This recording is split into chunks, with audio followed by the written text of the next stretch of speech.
I try, but I don't do too well with apologies. I hope I don't run out of time, cause someone call a referee. Hoy, algo que nos preocupa en Argentina, diría que lo que preocupa es lo que siempre preocupó a la democracia, que sea lo que debe ser y que haya independencia de poderes. Hay una puja para que esto ocurra. Es la historia de la democracia, justicia, ejecutivo, legislativo. Pero hoy más que nunca, esto se ha puesto en evidencia cuando uno mira hacia atrás y ve lo que ha ocurrido en la gestión anterior, en donde salen a la luz situaciones impensadas, donde claramente no hubo independencia de poderes. Casi les diría que la justicia en la mira. Pero no es solamente una cuestión de la justicia y los gobiernos. Yo siempre invito a la participación ciudadana, porque las democracias no se hacen solamente en una pirámide, en donde, es desde arriba hacia abajo. El ciudadano tiene que tener conciencia de cuáles son sus derechos y de cuáles son sus deberes, y tiene que haber una conversación entre sus funcionarios y el pueblo. No les puedo decir cómo, a mí me interesa la conversación y genero un espacio, y les puedo decir que siempre hay representantes de la justicia, del gobierno y del Congreso que están presentes y pueden acceder a la información que ellos brindan. Este y otros temas después del corte con nuestros auspiciantes.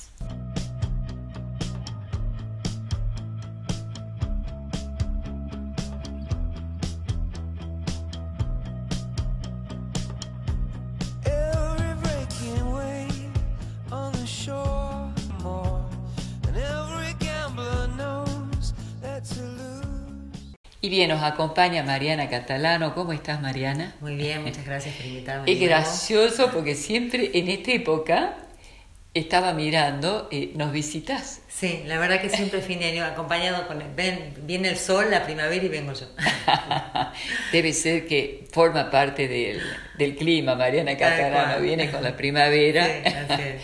En la previa del verano, ¿sí? Así es. Bueno, esperemos que se haga verano en Argentina porque últimamente están un poco preocupados los ciudadanos, y especialmente escuchaba toda esta cuestión en provincia de Buenos Aires, donde María Eugenia Vidal sabemos que vive en un búnker junto con sus hijos, y que ella justifica su presencia en el búnker porque está dando una batalla al narcotráfico en la provincia y a la corrupción, ¿sí?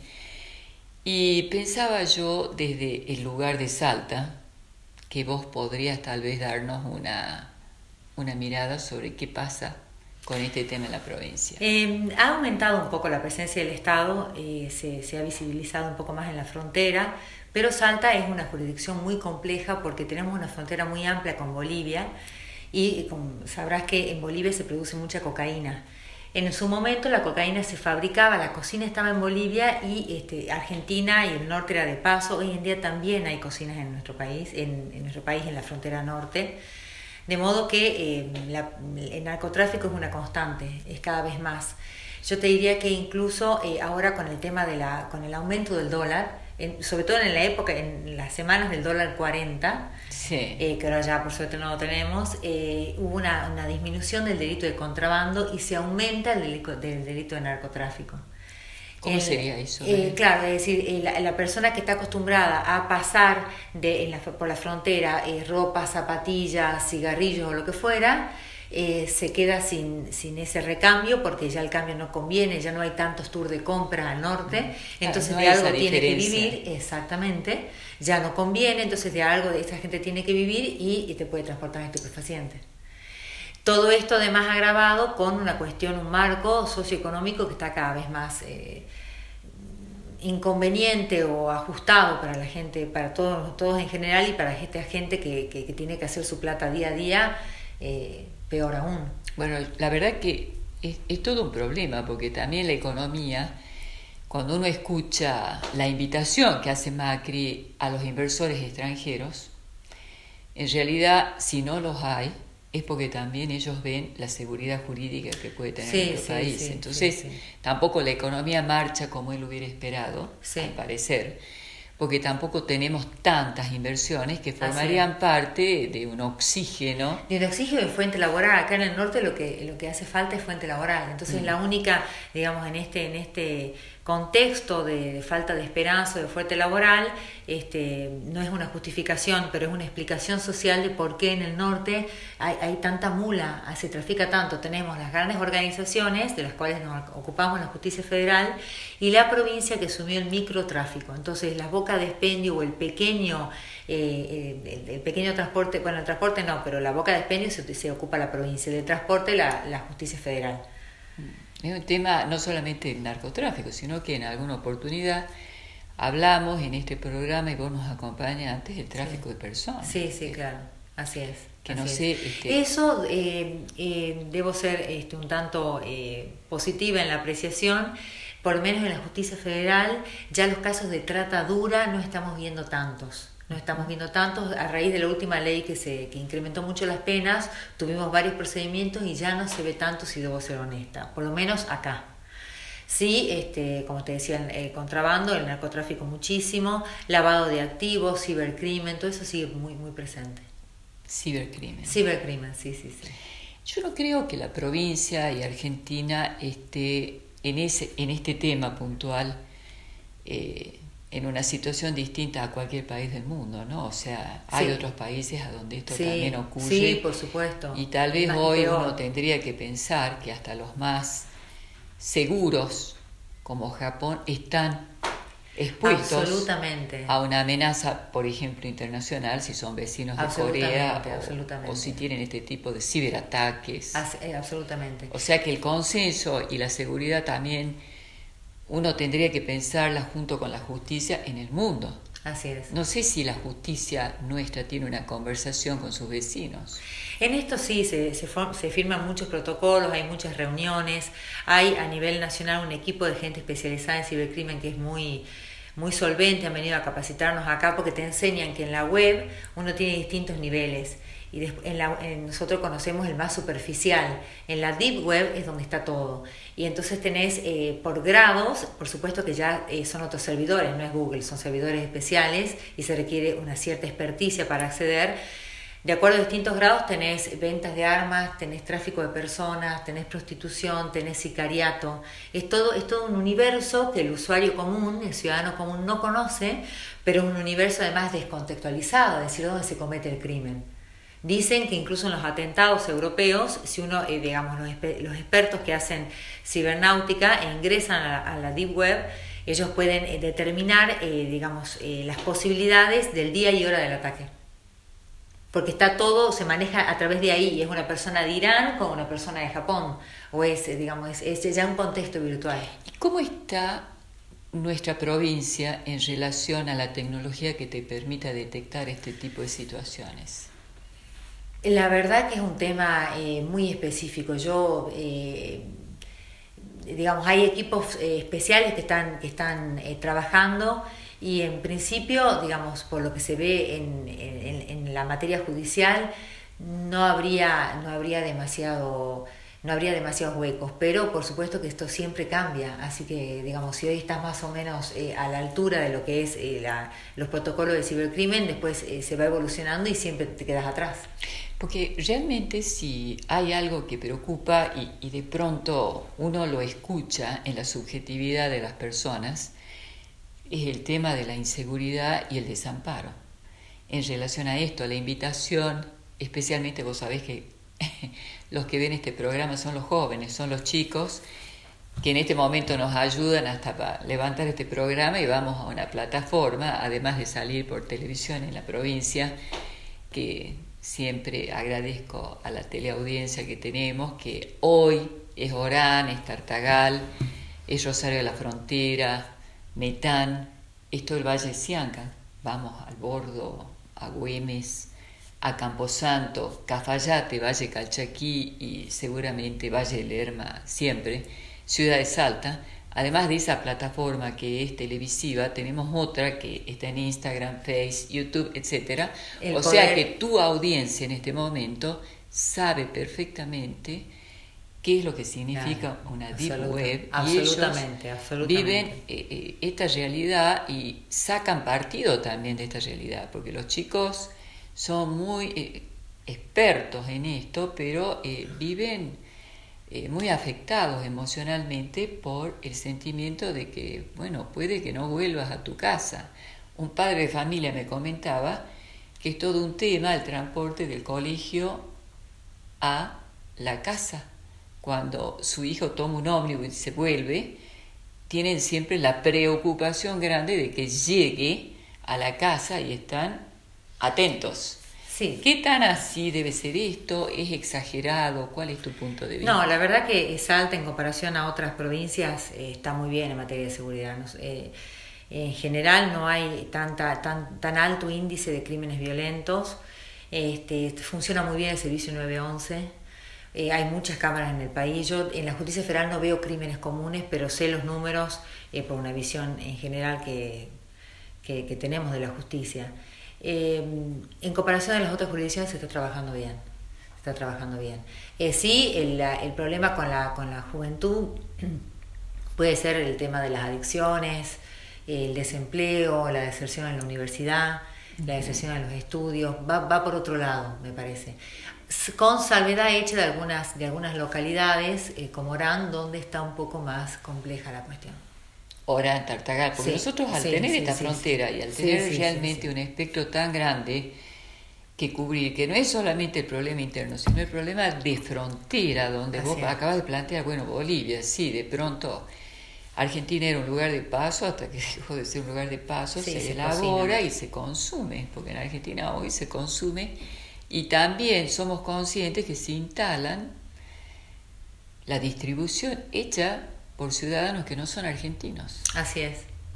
Que también plantea otra cuestión, que no es una competencia solamente de la justicia, pero que quiero compartir un criterio como ciudadana argentina con vos. Yo pensaba en dos cuestiones. Estamos en una situación económica complicada y estamos brindando educación gratis, salud gratis, y tenemos cárceles que están excedidas en la cantidad de presos. ¿Por qué no pensar en estas cárceles que pongan el software que no tiene el que está preso, que se llama trabajo y ganarse el pan, y que lo pongan a trabajar? Ahí te hago dos añadidos. En primer lugar, hay un decreto de expulsión, hay un procedimiento especial de expulsión de los extranjeros que con la nueva gestión de gobierno nacional se aprobó y lo aplicamos en la justicia federal. ¿Y en qué consiste eso? En que se hace un procedimiento sumario en la Dirección Nacional de Migraciones al extranjero que está indocumentado y que tiene antecedentes penales. Se le hace un procedimiento sumario donde se garantiza el derecho de defensa y se lo expulsa. Lo cual es básico, porque tener una persona en la cárcel es absolutamente, es costoso para todos los ciudadanos. Todos lo pagamos y estamos pagando delincuentes extranjeros que tienen acá mejor servicio que en su propio país. Y respecto del tema del tema de la salud y demás, sí me parece que hay que trabajar todo ese tema, porque no hay cupo para los propios salteños a veces en los hospitales públicos, y vienen la gente de otro país y se hacen todo tipo de prestaciones de salud, que no está mal. El tema es que estamos administrando pobreza, no alcanza ni para nosotros. Y además no es recíproco. Cuando uno va y se enferma en Bolivia, cuando uno va y se enferma en Chile, te sale una fortuna. En ningún otro país te dan la cobertura que damos acá.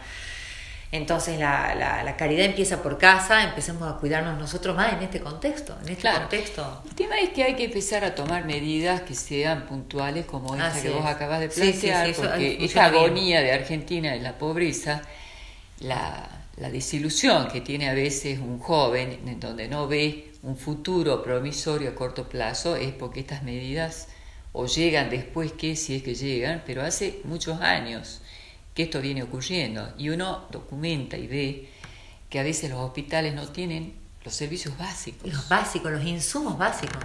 Tenés guardias odontológicas donde a veces se carece de elementos básicos. Claro, cuando se planteaba todo este tema de la legalización del aborto, la primera pregunta que uno se hace, no para entrar en esta discusión, sino es si el Estado tiene que hacerse cargo de esto, no sabemos exactamente con qué lo va a hacer.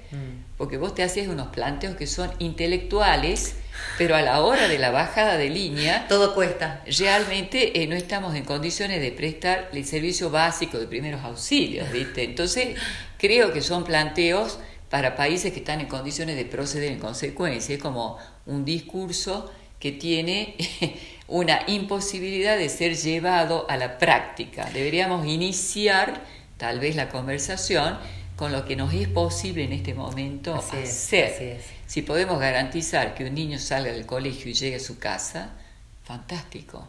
¿Por qué? Porque los padres viven angustiados y tienen una doble, triple preocupación. Por un lado tienen que resolver el tema económico, que hoy es gravísimo para un padre de familia que tiene que pagar todos los insumos y la escolarización de los chicos, etc. Si a eso vos le sumás que tiene que tener el cuidado de que su hijo circule por la ciudad, es bueno saber de alguien como vos, que tiene tu lugar como funcionario en la justicia, que pueden ellos relajarse en este tema, sí, y que no pasa tanto por ahí, sino que... No hay tanto índice de crimen violento en ese sentido. De desaparición de personas. No, de secuestro, no. De hecho, en la justicia federal tenemos competencia de secuestro extorsivo y yo en los años que llevo, por lo menos que estoy desde el 2008, ya llevo 10 años, no he visto un expediente de secuestro extorsivo. Gracias a Dios. No es la idiosincrasia ni la problemática delictiva que tenemos acá. Así como acá tenemos la problemática delictiva de la droga, en Comodoro Pi tienen el tema de la corrupción, es decir, eso se va zonificando. En la zona del litoral, acá en el norte, tenemos el problema en cuanto a la droga, sobre todo de cocaína, por la coca que viene de Bolivia. En cambio, en el litoral tienen el problema de la marihuana, que viene de Paraguay, toneladas de marihuana de Paraguay. Es decir, hay un mapa judicial, hay un mapa de conflicto con la ley penal que se va diversificando y tiene distintas connotaciones más o menos violentas según la zona. Interesantísimo. Sí. Estamos entrando en otro tema que fue una sugerencia en relación a qué pasa, otro tema, con la reforma del Código Procesal Penal y cuál es tu mirada sobre eso. Mira, en la reforma del Código Procesal Penal de la Nación, que va a atender al sistema acusatorio como ocurre ahora en la provincia, el esquema es el siguiente: el juez ya deja de tener la dirección del proceso, la tiene el fiscal. El juez es un tercero imparcial, equidistante entre el defensor y el fiscal. Entonces, el juez lo único que hace es mediar y garantizar, resguardar las garantías procesales del imputado y que el proceso se lleve a cabo en debida forma. Eso ocurre en la provincia. A nivel nacional nosotros tenemos un sistema mixto. El juez investiga y después, recién en la época del debate, las partes debaten, pero el juez tiene la dirección del proceso. Sería mejor es eso. Un cambio de modelo importante, drástico. Pero bueno, se formó una comisión en el Congreso de la Nación, se hicieron muchos avances, pero es muy costoso. Y nuevamente, si el contexto económico no acompaña, va a ser difícil ponerlo en marcha. Nosotros nos capacitamos, estamos dispuestos. Yo soy, por suerte, una jueza nueva que no tengo... para el juez es perder poder. Eso es una realidad. Sí, claro.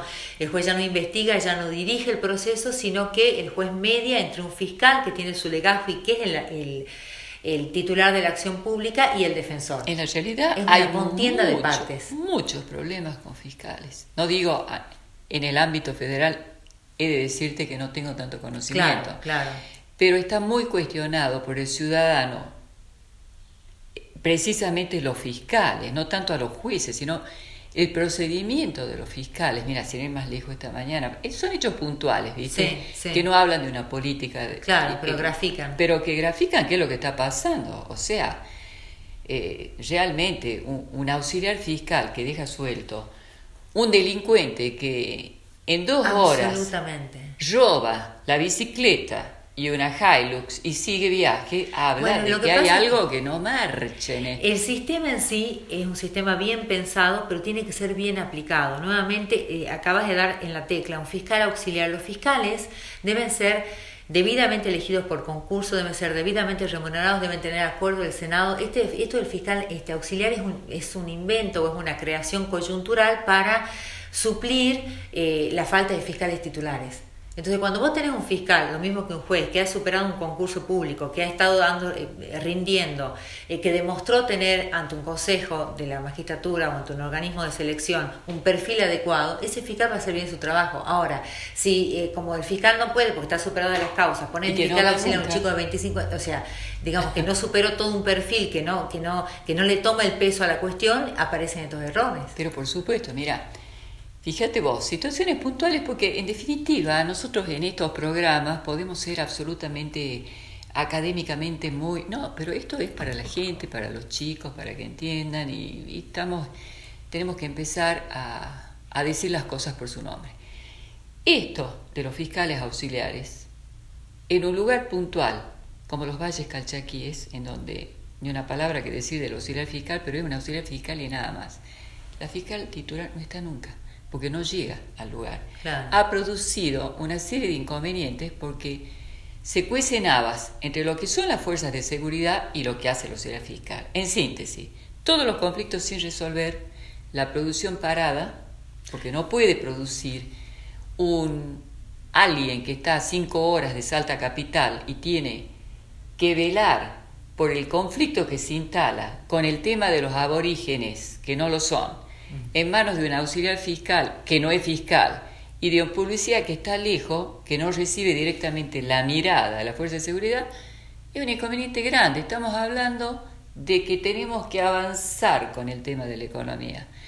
¿Cómo hace un productor primario para avanzar con un conflicto que no resuelve ni el auxiliar fiscal ni la policía? Claro, es complejo. Esto es lo que está pasando, ¿me entendés? Y no pasa solamente en los Valles Calchaquíes, vos lo ves en muchos predios rurales, donde el dueño del predio rural tiene que enfrentarse a un conflicto que está más allá de él. Y que no lo puede manejar él y que necesita la presencia del Estado. Termina preso. Claro, en Jujuy hay dueños claro. de predios que tuvieron que demostrar que eran los dueños, porque cayeron en una trampa generada por circunstancias de corrupción y tuvieron que ir a demostrar, pero estuvieron presos. Entonces, esto no es cualquier cuestión lo que el fiscal deja de hacer en un sistema judicial para el que yo comparto que no estamos preparados para eso y que tal vez había más justicia cuando había buenos jueces. Bueno, tengo varios colegas que estarían fascinados con tu apreciación. Yo en general, digamos, no me parece que en teoría ningún modelo sea superador del otro. En teoría, de hecho, el modelo acusatorio lo que plantea es que no puede el mismo juez que juzga, no puede ser el que investigue, porque de alguna manera es imparcial, es decir, se produce una esquizofrenia en la figura unipersonal del juez. Desde el punto de vista de la teoría, eso es adecuado. Claro. Lo que ocurre es que la verdad que el Ministerio Público Fiscal tiene que estar muy bien dotado, tiene que seleccionarse muy bien a la gente y tiene que trabajar bien. Y esto, como decís vos, conflictos complejos en el interior no se pueden llevar a cabo, no se pueden llevar con un control remoto desde acá de Salta a 5 horas de distancia. Tiene que haber, en un país ideal, en el que las cosas funcionen, fiscales que estén en tiempo y modo, digamos, y en su lugar también trabajando. Digamos. Por supuesto que hay una herencia de corrupción que la tiene en este momento la Argentina, en donde tal vez los más afectados, como siempre, son los más pobres, ¿viste? Con una ideología donde fueron utilizados ellos, los más pobres, y se convencieron de algo que no es. Entonces todo eso es una herencia de la gestión anterior. Pero vos tenés que estar preparado para esto, porque lo que está pasando en este momento es que lo que se cae es precisamente, fíjate, la industria vitivinícola. ¿Qué se exporta en Argentina? Los vinos. Absolutamente. ¿Te das cuenta? Bueno, esa gente está absolutamente desamparada, sumida en la pobreza, con impuestos que son altísimos, con un costo de producción que hoy es imposible, con un valor del combustible que no lo pueden afrontar. Me hubiera encantado que venga, que estaba invitada la ministra Vivini, con quien yo quería que compartamos, amiga personal, sí. pero que está de viaje y quedó en acompañarnos la semana que viene. Sí. La esperamos, ministra. Sí, se está trabajando muy bien. Porque realmente son, tanto vos como ella, dos mujeres que yo las veo con un compromiso y con un sentimiento de defensa nacional, y la verdad es que hoy o salimos todos o nos hundimos. Sí, sí, absolutamente. Entonces me parece que parecen pequeñas cosas, pero no las son, ¿viste? Porque si no funciona la justicia, no funciona la seguridad, se cae la producción. Absolutamente. Es así, ¿viste? Absolutamente. Entonces, este tema de los fiscales, que no lo son, y que hacen lo mejor, ojo, porque no se trata Sí, de por supuesto. desacreditar. Ni de Ahora, buena o mala fe. Es decir, no lo van a hacer de mala fe. no, simplemente que necesitan un apoyo y tal vez que haya más fiscales. Ujú, Ahora, absolutamente. el Pero sistema... todo cuesta. Todo cuesta, Todo claro. cuesta, Es todo decir, claro, cuesta. ¿a dónde Un modelo está? de justicia cuesta. Ahora con el tema del juicio por jurado que quieren instalar la semana que viene en el Congreso de la Nación, el juicio por jurado también cuesta. Es una manera de democratizar la justicia, hace mucho que se viene bregando por esto, pero bueno, vas a tener que seleccionar a 12 jurados, esos jurados van a tener un viático si es que se tienen que trasladar del lugar. Toda reforma cuesta. Lamentablemente esa visión naif de hacer reformas declarativas no existe. Esto es como cuando vas a hacer una reforma en tu casa, no hay manera, salvo que cambies el cuadro del lugar, si vos vas a querer hacer una reforma sustancial, Claro, cuesta. Y necesitas- todo derrama, es decir, esto que decías vos, inyectar plata en el cultivo de vinos o en determinado emprendimiento productivo genera puesto de trabajo, ese puesto de trabajo evita que ese chico caiga en la delincuencia, todo es una cadena. Lamentablemente supuesto. está todo encadenado y hay que verlo así. No, claro, indudablemente, y tenés que cambiar el modelo. O sea, si tenés que adecuar la democracia para las circunstancias argentinas, habrá que hacerlo, ¿viste? Porque de pronto las ideas que puede llegar a tener un país en Europa o las propuestas que tiene Europa no son las mismas. Yo me acuerdo en una oportunidad que estaba en una mesa de trabajo en Barcelona con mis colegas psicoanalistas de París 8. Esto fue en el 98. Me acuerdo que la mesa de trabajo era porque los heterosexuales no necesitaban legalizar su compromiso matrimonial y los homosexuales sí. Y nosotros vivíamos en el Valle Calchaquí el problema del consumo desmedido de alcohol en esa época. Claro, claro. Entonces vos tenés que tomar conciencia que tu problema es en este momento argentino y que tus circunstancias son estas. ¿Cómo respondes con una carta para que esto salga de una situación de stand-by que, ¿cómo la ves vos? Sí, sí, tal cual. Nada, la verdad que se nos vienen épocas difíciles, me parece que la voluntad de hacer cambio y buenos funcionarios y buena madera hay. El tema es que tiene que haber un compromiso y un sinceramiento también, porque Sí, planificar sí. reformas naif o demasiado pretenciosas cuando no son realizables genera frustración y desgasta. Es decir, si a un determinado sistema vos lo promovés, lo publicitas, lo vendés y la gente y los ciudadanos compran, pero después no lo podés implementar, ya desgastaste y cuando querés volver a implementar dentro de 2 años ya no sirve o ya no tiene ese nivel de buena recepción. Es muy interesante lo que vos planteabas en relación a las digamos, hay un modelo que tiene Argentina en este momento y hay criterios con los que se manejan los jueces de la Corte a nivel nacional y el presidente actual de la Corte.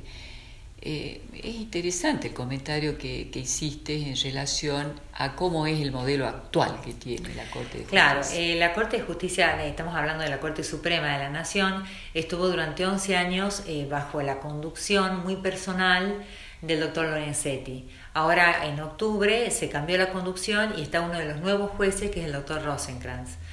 Y él en el discurso, en uno de los primeros discursos que dio en el J20, que es lo mismo que el G20 que va a ser ahora, pero judicial, él dijo que, digamos, hizo mucho énfasis en la cuestión de la legalidad y dijo que hay que, digamos, que las resoluciones judiciales tienen que ser previsibles y menos por principio y más por ley.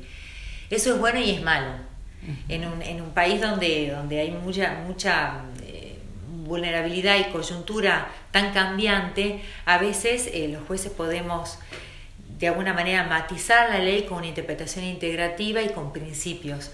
A veces en determinados casos muy puntuales el principio evita que la aplicación de la ley sea injusta o sea rigurosa para el caso concreto. Entonces, claro, se evalúa el caso por caso, las circunstancias. Entonces, si bien el activismo judicial desmedido, es decir, si nosotros como jueces nos ponemos a evaluar políticas públicas, nos ponemos a decir al Poder Ejecutivo qué es lo que tiene que hacer, o creamos acciones, o digamos nos ponemos muy activistas, nos convertimos en legisladores, en ejecutivos, estamos ejerciendo un exceso de poder.